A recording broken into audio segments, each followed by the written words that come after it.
The rescue mission. The UES Retribution cruised along the edge of Prion space, its engines thrumming with restrained power. On the bridge, Captain Nolan Briggs stood ramrod straight, his hard eyes scanning the tactical displays. He cut an imposing figure in his crisp uniform, all sharp angles and coiled strength. An urgent ping sounded from the comm station. Briggs strolled over, leaning in to read the message. It was from Governor Fairchild at Harvest Colony. Will Phillips, their chief mining engineer, had vanished on a wilderness survey and was feared captured by the Prions. Briggs' jaw clenched. Phillips knew every detail of Harvest's selenium mines, a critical resource for the human war effort. If the Prions broke him, "Get me Central Command, Priority 1 channel," Briggs barked. Moments later, the flickering hologram of Admiral Iverson appeared. Briggs snapped a salute. "Admiral, we have a situation. One of our key personnel on Harvest has been taken by the enemy. He has vital intel that could turn the tide of the war." Iverson's brow furrowed. "You have full authority, Captain. Recover our man or make damn sure the Prions don't get anything out of him, by any means necessary." "Understood, sir." As the hologram winked out, Briggs turned to his helmsman. "Set course for the Prion frontier, flank speed, and get our Marines prepped for action." Light years away, in the bowels of Shadow Bastion, Will Phillips screamed. Thos loomed over him, compound eyes glittering with malice. Needle-sharp probes burrowed into Will's flesh, pumping him full of psychotropic drugs. Agony seared through every nerve as a neuronic array fired relentless impulses into Will's brain. Memories flashed unbidden. The selenium mine layouts, access codes, defenses. Will gritted his teeth, fighting to bury the information under mental static. "You only prolong your suffering, human," Thos hissed. "Your primitive mind cannot resist forever." Will forced a bloody grin. "Give it your best shot, you overgrown cockroach." Snarling, Thos ramped up the neuronic assault. Will convulsed, a hoarse scream tearing from his throat. But he wouldn't break. He couldn't. Thor's face swam in his mind's eye. Those loyal brown eyes, that doggy grin. As the torture ratcheted up, Will retreated deep into memories of his beloved dog. Teaching Thor to fetch as a roly-poly puppy, exploring the hills and forests of Harvest together. That time Thor spooked a herd of alien cattle, and they had to run for miles. The recollections wrapped around Will like armor, shielding his mind from Thor's relentless assault. He would endure this. He would survive. And then he'd make this sadistic bastard pay for what he did to Thor. Hours later, the guards dumped Will back in his cell, battered and bleeding but unbroken. In the moments before unconsciousness claimed him, Will whispered a prayer to the friend he'd lost. "Miss you, buddy. Hope you can hear me wherever you are. I won't let you down. I'll make it home for both of us." With Thor's face in his thoughts, Will slipped into the merciful darkness. The sensor array on the UES Retribution pinged with an urgent alert. Captain Briggs leaned over the console, his brow furrowing as he studied the readout. The energy signature was massive, dwarfing anything they had encountered before. As the ship dropped out of FTL on the edge of Prion space, the source of the reading came into view. Briggs felt his blood run cold. It was a Prion dreadnought. The behemoth warship loomed against the starfield, bristling with plasma cannons and shielded missile batteries. It was twice the size of the Retribution, a floating fortress with enough firepower to reduce a small moon to molten slag. "Mother of God," whispered Lieutenant Commander Reeves, the tactical officer. "What the hell is that thing doing here?" Briggs stared at the dreadnought, his mind racing. The Prions only deployed their heaviest warships to guard targets of vital strategic importance, high-value shipyards, major staging areas, or secret installations like Shadow Bastion. A cold certainty settled in Briggs' gut. This was where they were holding Phillips. It had to be.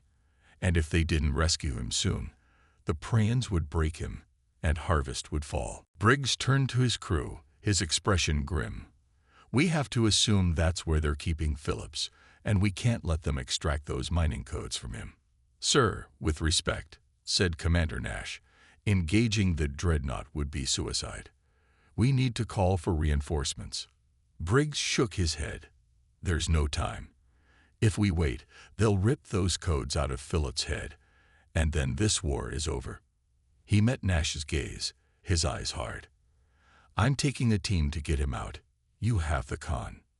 Nash swallowed, then nodded. She knew better than to argue when Briggs had that look. "Aye, sir." Briggs strode off the bridge, already keying his comms. "Sergeant Hawkins, get your Marine Raiders prepped for close quarters action. Full stealth loadout. Meet me in the armory in 5. As the ship's 3D printers whirred to life, fabricating the Marines' cutting-edge armor and weapons, Briggs studied a holographic schematic of the dreadnought. The central detention block was the most likely place they'd be holding Phillips, but getting there would be a nightmare. They'd have to fight their way through dozens of pry and kill teams. Briggs set his jaw. One way or another, they were getting Phillips out. They had to. The fate of Harvest, of the whole damn war, hung in the balance. 15 minutes later, Briggs stood with his hand-picked team of raiders in the launch bay. Their matte black stealth armor seemed to drink in the light, rendering them little more than shimmers in the air. Each Marine clutched a pulse rifle, a sleek, deadly weapon that fired magnetically accelerated rounds at hypersonic speeds. Briggs nodded to the pilot of their stealth shuttle. "Take us in, Lieutenant. Hug their hull, stay in their blind spots." As the shuttle slipped out of the bay, Briggs turned to his team. "Listen up, Marines. We get one shot at this. We go in quiet, locate Phillips, and extract him before the Pryans know what hit them. Aura." Aura, the Marines' chorused, the war cry echoing in the confined space. The shuttle ghosted through space, its reflective hull baffling Pryan sensors.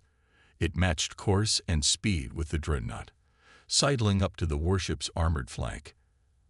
At Briggs' signal, the pilot maneuvered them over an auxiliary airlock. The shuttle's IFF transponder pinged the Pryan systems with stolen codes, and the outer doors opened with a hiss. Briggs was the first one through the airlock, his boots slamming onto the deck plates. The Marines fanned out behind him, pulse rifles leveled and ready.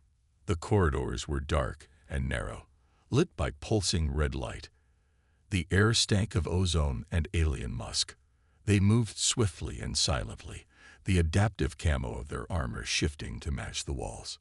Briggs held up a fist, and the team froze. Ahead, guttural voices sounded, a Pryan sentry team on patrol.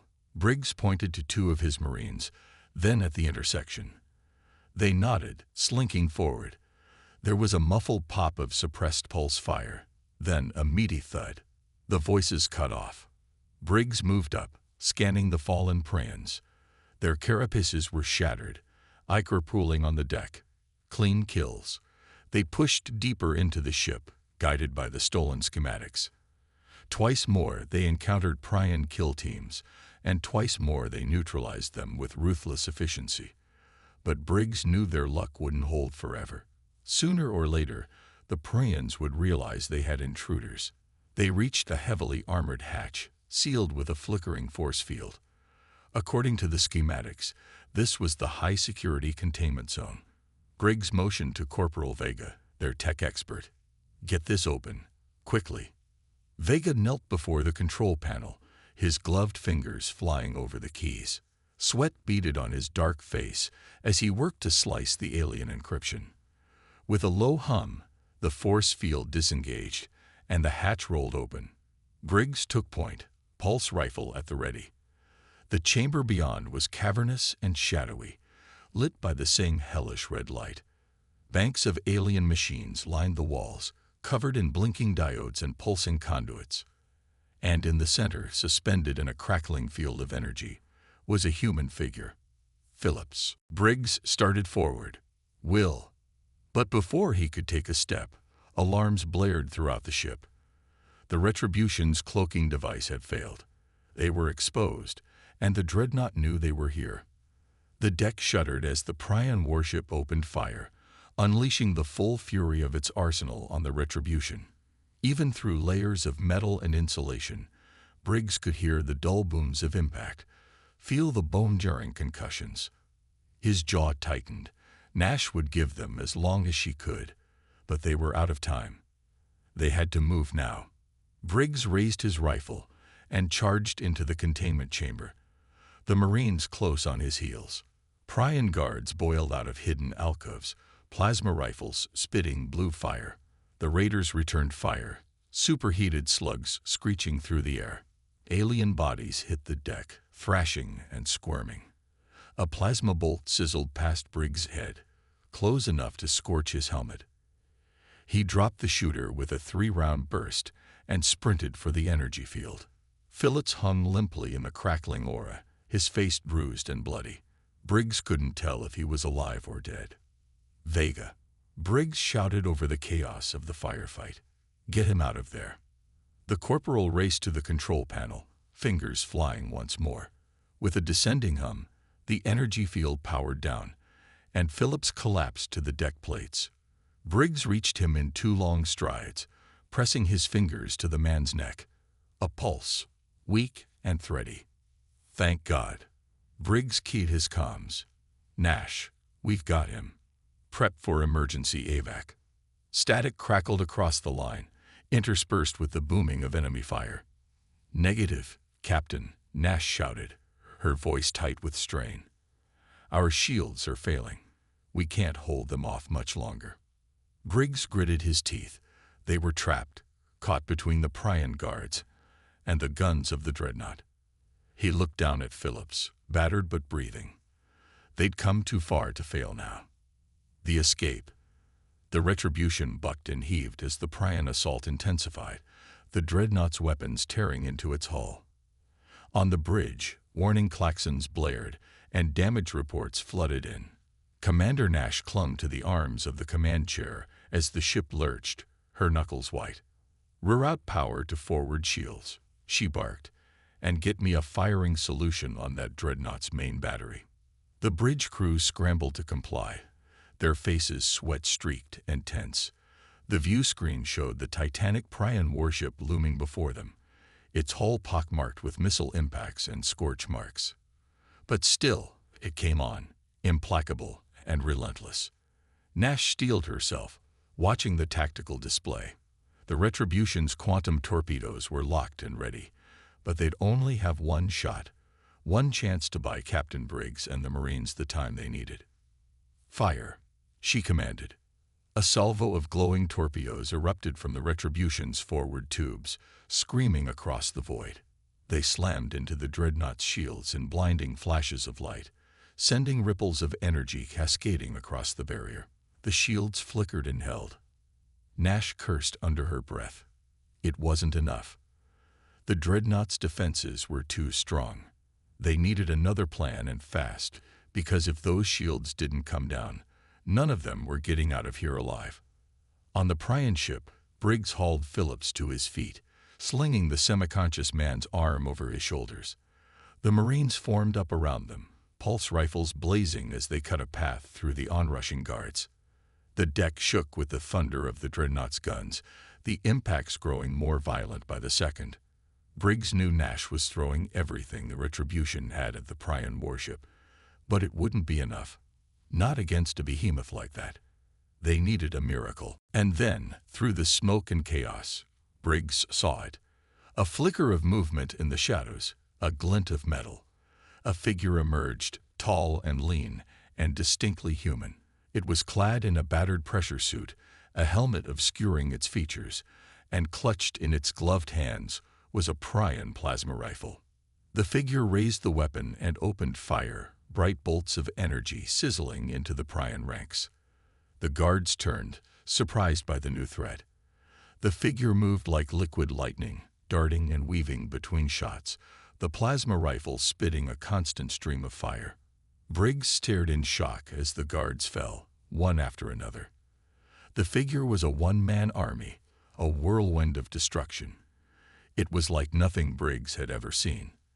And then the helmet turned, and Briggs saw the face beneath, a face he knew all too well. Even battered and bruised, it was a face that had haunted his dreams for years. "Phillips," Briggs whispered. "How?" But there was no time for questions. The Prion guards were closing in, and the Dreadnought's guns were hammering at the Retribution's failing shields. They had to move. Briggs keyed his comms, his voice steady despite the chaos. "Nash, we're heading for the shuttle.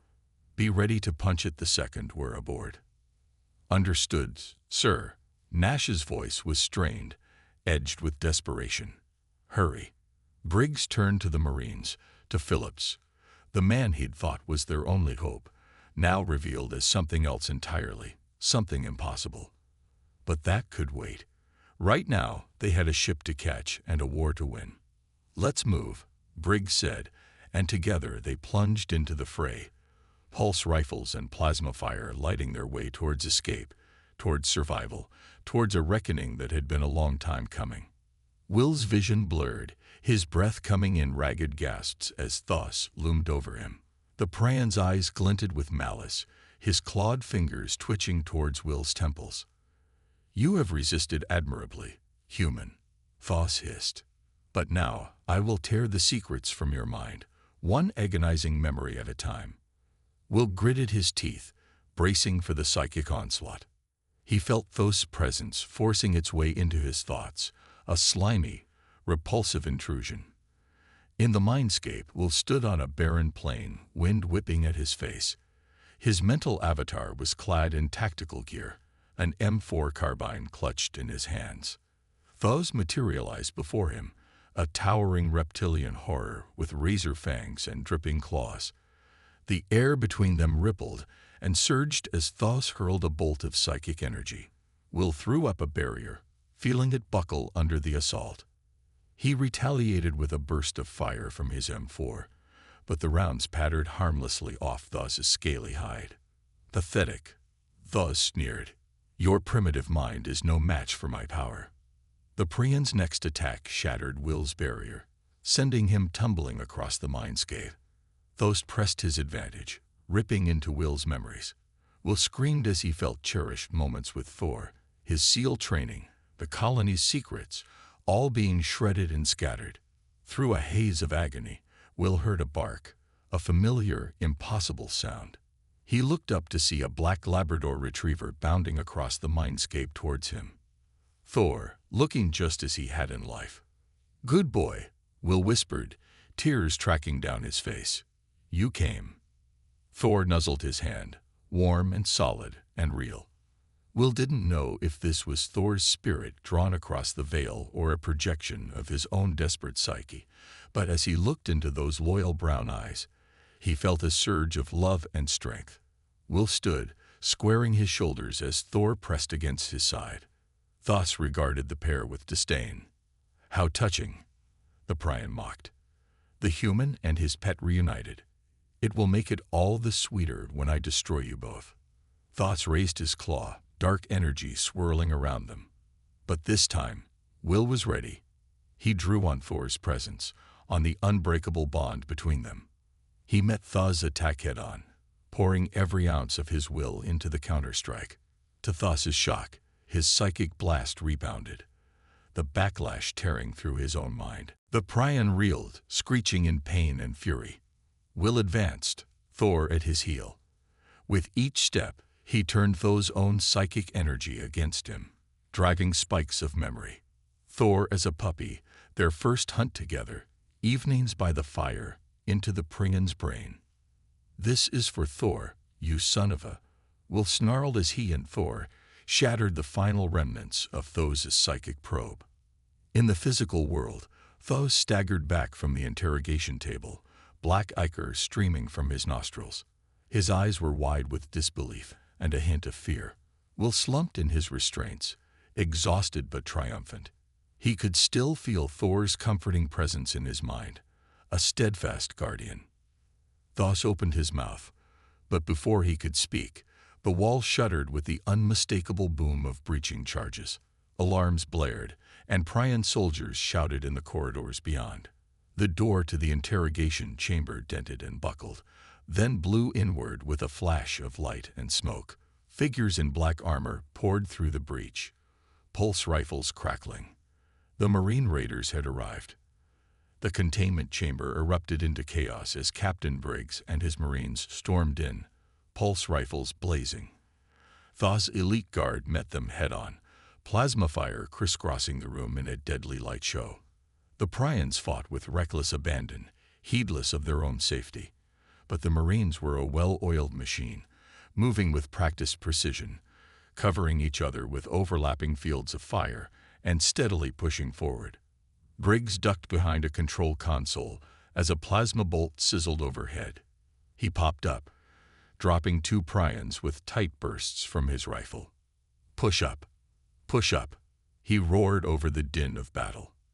Amidst the swirling smoke and flashing muzzle flares, Briggs caught sight of Phillips. The engineer hung limply in the interrogation chair, his face a mask of bruises and dried blood. Briggs' jaw tightened.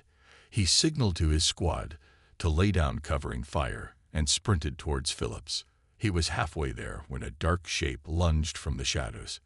Briggs had a split second to register Thaw's snarling visage before the Pryans slammed into him like a freight train. Briggs' rifle went skittering across the deck as they hit the ground in a tangle of limbs. Thaw lashed out with his claws, trying to rip open Briggs' throat. Briggs blocked the strike and retaliated with an elbow to Thaw's jaw. They rolled across the floor, grappling furiously.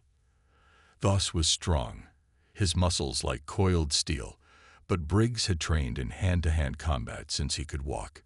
He weathered Thaw's assault and methodically worked for a dominant position. Briggs trapped Thaw's arm in a joint lock and tugged hard. Thaw hissed in pain as Briggs leveraged him into a pin against a sparking console. "It's over," Briggs grunted, applying pressure. "You've lost. The final stand." Briggs leaned in close, his voice low and dangerous.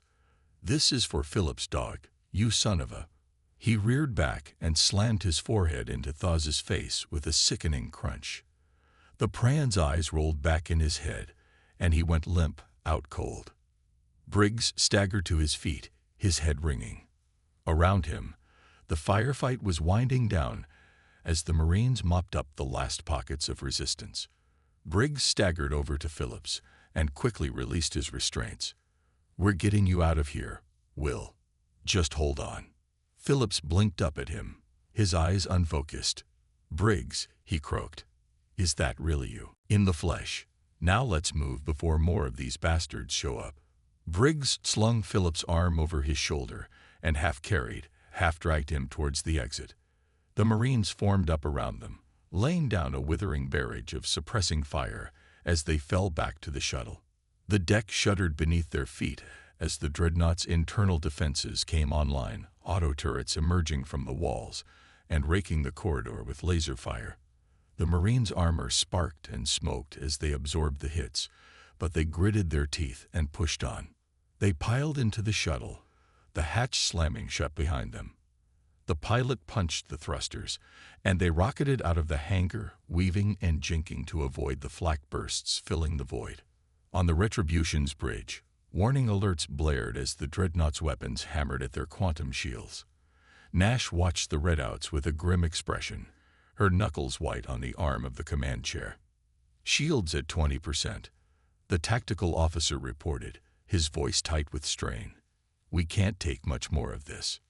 Nash leaned forward, her eyes hard. "Reroute all power to forward batteries and get me a targeting solution on their main engines." The crew scrambled to comply, their fingers flying over their consoles. On the view screen, the dreadnought loomed like a monstrous predator, its hull pitted with scorch marks from the Retribution's quantum torpedoes. "Torpedoes locked on target," the weapons officer called out. Nash nodded, her jaw set. "Fire." A volley of quantum torpedoes burst from the Retribution's launch tubes, their warheads flickering with an otherworldly glow. They streaked towards the dreadnought, closing the distance in heartbeats. Just as the dreadnought's cannon reached critical charge, the torpedoes impacted. For a moment, there was a blinding flash of light, as if a new star had been born. Then a cataclysmic explosion engulfed the Pryan ship, shattering its hull and sending debris spinning in all directions. The shockwave slammed into the Retribution like a physical blow, throwing the crew to the deck and shorting out consoles in a shower of sparks. Will clung to a bulkhead, his teeth gritted as the ship bucked and heaved. As the light faded, the crew staggered to their feet, blinking spots from their eyes. On the view screen, the dreadnought was a shattered husk, drifting lifelessly in the void. Cheers erupted throughout the bridge, the crew embracing each other in relief and triumph. But Will didn't join in the celebration. He stared at the wreckage of the dreadnought, feeling a hollow sense of loss. Even with this victory, it wouldn't bring Thor back. Nothing could. Suddenly, an alarm blared from the sensor console. The officer frowned, then turned to Briggs with a look of surprise. "Captain, we're detecting a small craft emerging from the dreadnought's debris field. It's a Prion shuttle, heavily damaged but still functional. One life sign aboard." Briggs strode over to the console, his brow furrowed. "Can you get a positive ID on that life sign?" The officer nodded, her eyes widening. "It's Thos, sir. He's alive, but barely." Briggs exchanged a glance with Will, a silent understanding passing between them. "Bring that shuttle aboard. I want a full squad of Marines in the hangar bay, weapons hot. If Thos tries anything, put him down hard." As the Retribution's tractor beam locked onto the battered shuttle, pulling it into the hangar bay, Will felt a surge of emotions: anger, anticipation, and a grim sense of purpose. He knew that Thos could hold valuable intelligence about the Prions' plans and capabilities. But more than that, he wanted to look the bastard in the eye, to make him answer for what he'd done. The hangar bay was a hive of activity as the shuttle settled to the deck, Marines taking up positions around it with weapons drawn. Will stood at the front, his hand resting on the butt of his sidearm, his face set in a stony mask. With a hiss of hydraulics, the shuttle's hatch opened, and there, slumped against the wall, was Thos. His once proud form was broken and burned, his uniform in tatters. He looked up at Will, his eyes glazed with pain and something else. Fear, perhaps, or desperation. "Mercy," Thos croaked, his voice a ragged whisper. "Please." Will felt his hand tighten on his sidearm, the weight of the choice before him settling on his shoulders like a physical burden. He could end it here, with a single shot, pay back the pain and suffering Thos had inflicted on him, on Thor, on countless others. But as he stared into the Prions' eyes, he saw something else there, a flicker of regret, perhaps even remorse. And in that moment, Will knew that pulling the trigger would be easy. It would feel good even. But it wouldn't be right. He let out a slow breath, his hand falling away from his weapon. "Get him to the brig," he said to the Marines, his voice rough with emotion. "And call the medics. I want him alive for questioning." As the Marines hauled Thos away, Will turned to face Briggs, who stood watching with a look of understanding on his face. "You made the right call," the captain said quietly. "We're better than them. We have to be." Will nodded, feeling a sense of peace settle over him. He knew that the road ahead would be long and hard, that there would be more battles to fight and sacrifices to make.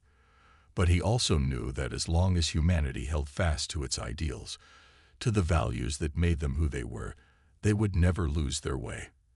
And with the memory of Thor at his side, he knew he would never walk that road alone. The aftermath. In the days that followed, Thos proved to be an invaluable source of intelligence. Under questioning, he revealed critical weaknesses in the Prion command structure, as well as the locations of hidden shipyards and supply depots.